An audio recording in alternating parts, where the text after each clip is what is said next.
Welcome to the Find Your Exit podcast. We're the leading authority on buying, selling, fixing, and growing companies. Michelle Seiler Tucker is dedicated to helping you find the path to retire rich and move on to your next adventure by exiting your business for the desired dream price you deserve. Get ready to find your exit with your host, Michelle Seiler Tucker.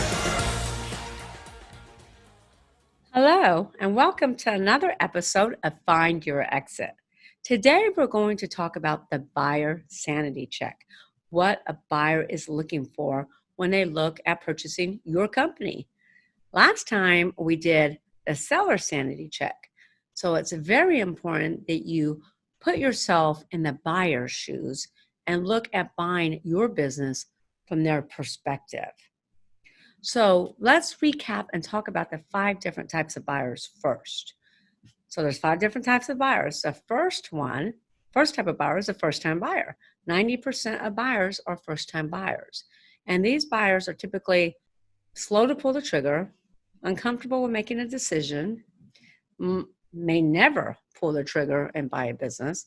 And they typically look at smaller companies like restaurants, bars, car washes, things of that nature.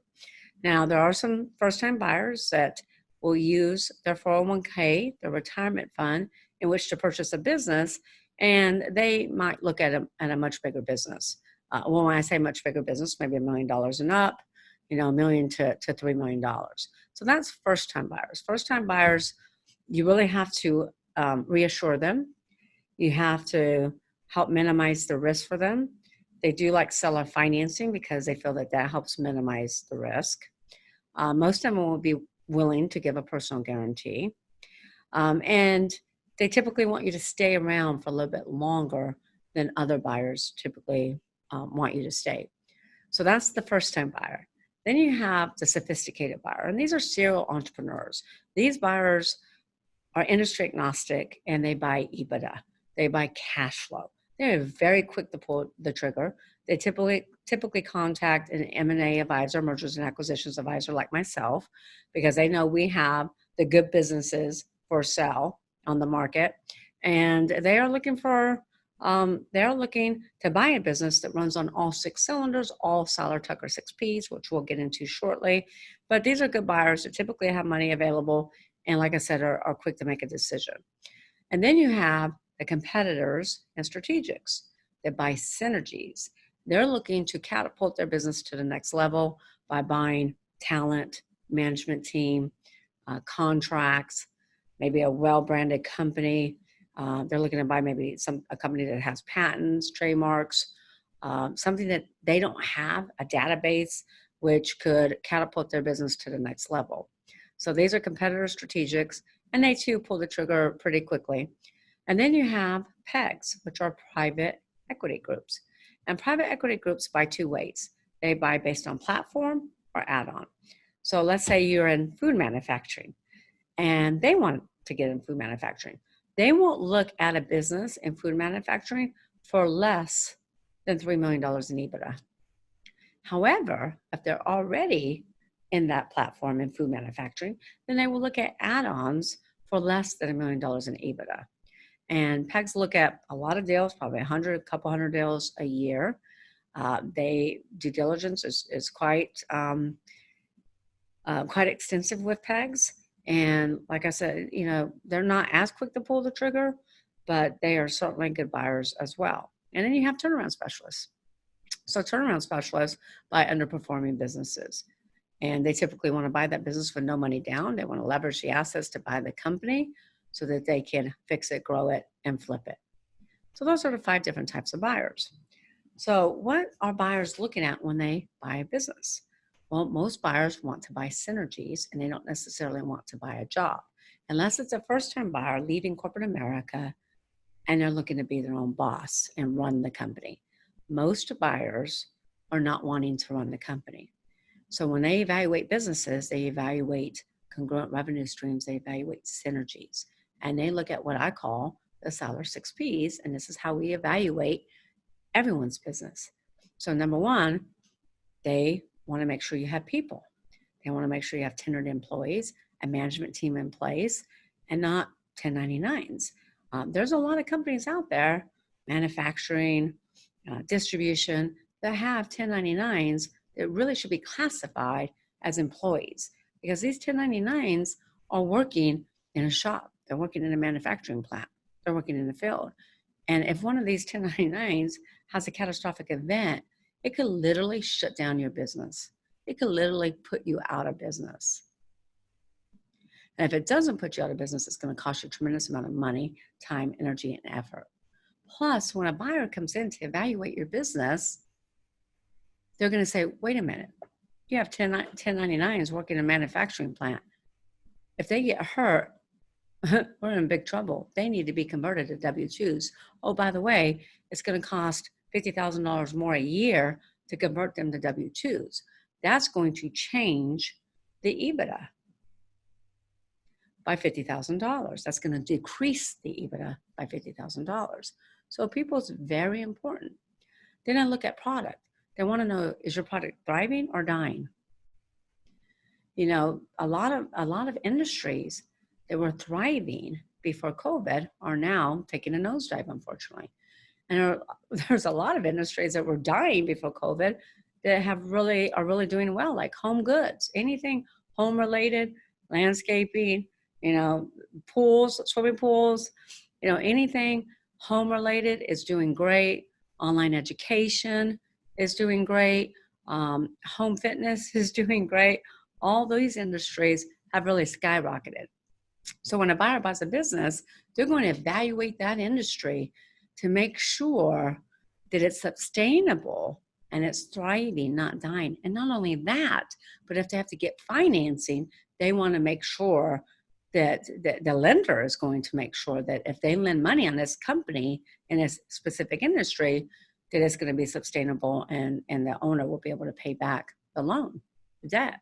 Okay, so very important. And then also processes. You know, processes really under evaluated, and most people don't think about it, but processes can make or break a company. If you don't have efficient, productive processes, and if you don't have them well documented, like SOPs, standard operating procedures, your operating handbooks, employee handbooks, if you don't have that in place and have your employees well trained, it could hurt the sale of your business. Buyers want to make sure that the processes are efficient, productive, and well documented. And then they look at proprietary. Proprietary is huge, and it's the number one value driver. Number one. So buyers want to make sure, do you have a federal trademark on your name? Is your logo trademarked? Do you have any contracts in place? Now, very important, you know, I've been working with some manufacturing companies, some distribution companies, and they, you know, there's this one company that has a manufacturer, no agreement whatsoever. I have another company that has a manufacturer and a distributor and something else, but I don't want to say because I don't want to give it away. But they don't have agreements with any of these suppliers. No agreements. So if they lose their manufacturer, if they lose their distributor, they could basically be out of business. Completely be out of business. So it's very important that you have agreements in place. If you have one person manufacturing your product and you have no backup and no agreement, that could put you out of business. So make sure you tighten up those agreements. The other thing that's an issue sometimes is the way companies are structured. So a company will have its LLC as an S Corp, filing as an S Corp or a C Corp, but here's the issue. Then they might have a second company as a real estate company, a third company as an equipment company, and a fourth company as maybe our transportation logistics company. And that's great to have all these separate entities. The problem is that if one of those entities is a sole proprietorship reporting on your tax returns, you just pierce the corporate veil. So buyers want to make sure that the structures are intact and it's going to protect them going forward. And we talked about agreements. Also, customer contracts are very important to buyer. You know, buyers are willing to pay more money if you have more contracts in place, especially if they're renewable contracts with residual reoccurring revenue streams. However, those contracts have to be transferable. If they're not transferable, then the buyer will probably have to do a stock sale versus an asset sale. And most buyers, 99% of the time, prefer asset sales. So you want to make sure your contracts are transferable. And databases, you want to make sure your buyers look at databases and they're willing to pay more money for a database if those clients can be retargeted and repurposed. They also want to know how well branded the company is. Okay. So proprietary is huge. It is the number one driver in value. And then patrons. Buyers want to make sure there's not customer concentration. They want to make sure when they come in, 80% of your revenue is not tied up in 20%. 80% of your revenue is not tied up in like 3 to 5 customers. And then profits. Everybody wants to make money. Nobody wants to buy a business and lose money. I always say profits are never the problem. Lack of profits are never the problem. It's always the symptom of not operating on one of these 6 P's. So a buyer is going to evaluate your business on this. This is called the buyer sanity check. But wait, there's more. There's 5 types of buyers, remember? And all buyers, no matter what type of buyer they are, if they're a private equity group, if they're a strategic or first-time buyer, they all ask themselves 5 basic questions, and this is the buyer sanity check. And if they can't answer positively to these questions, they will not buy your business. Number 1, they want to know how much they have to put down.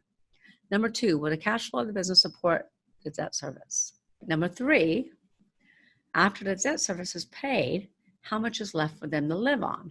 Number 4, how soon can they get a return on their investment? Most buyers want their initial investment back within 2 to 3 years. And number 5, does the business have potential? Now, I can't even begin to tell you how many sellers come to me and say, Michelle, I want to sell my business for $20 million. Great. We have lots of buyers that will buy great businesses for $20 million. But what's your EBITDA? Oh, 100,000. Well, guess what? Nobody's going to pay 20 times earnings, right? So we always back into it. And we tell our clients, again, if you want to sell your business for $20 million, your EBITDA is $100,000. How much would you have to put down? How much is left to live on? Will it cover the debt service? How soon can they get the ROI back? That company will never pass the buyer sanity check because the EBITDA does not support the asking price.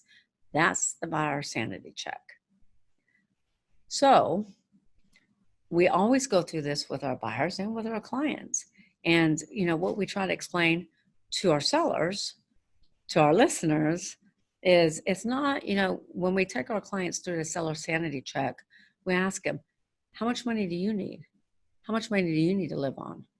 So you don't have to go out and get another job. How much money do you need to afford your lifestyle? And that's how sellers typically come up with what they want. They say, well, Michelle, I want $20 million because that's what I need to travel the world, or that's what I need to retire.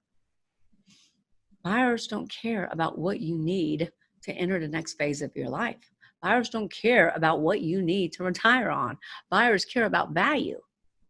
They care about synergies. They care about what's going to benefit them, what's going to benefit their business, their family. And that's what they'll pay for. So value is in the eye of the beholder, of the buyers, and what it means to them. So that's the buyer sanity check. And so just to recap this, buyers are going to look at your business as a whole. They're going to look at the 6 P's. They're going to make sure you have people in place. They're going to make sure that the product is thriving and not dying. They're going to make sure the processes are efficient, productive, well documented. They want to ensure that you have proprietary, everything's intact. The more proprietary you have, the more they're willing to pay. And I will tell you this, if you have proprietary, if you have contracts in place and they're transferable and you have patents, I can bring enough buyers to create a bidding war to get you a higher price on your business. They're going to look at customer concentration, which is patrons, And ultimately, everybody wants to make money. So the buyer sanity check is, does the business meet these 5 criteria that we just went through? And can that buyer get their money back? Or can they ROI it? Or can they catapult to the next level? Their current business. We once sold a manufacturing business that had we priced it in a $9 million range. And this particular business had customer concentration. And most buyers were fearful. We had probably about 500, 600 buyers for this particular business. We had several LOIs. We found a strategic that had a similar product, but different. This buyer was willing to outbid everybody else because they had a contract with BP. And this buyer knew, gosh, if they're with BP, I have similar products, services. I've been trying to get my foot in the BP door forever and haven't been able to. Here's my way in. So they bought this company. They paid $15 million for 70% of the company. $15 million for 70% of the company. For a company that appraised in the $9 million range. So again, it's all about what's important to a buyer and what a buyer is willing to pay more for synergies that will catapult their business to the next level, but it must meet the buyer sanity check for them.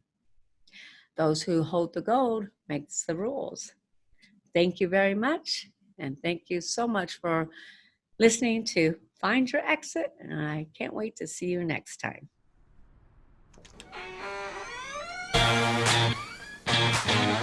Thanks for listening to the Find Your Exit podcast.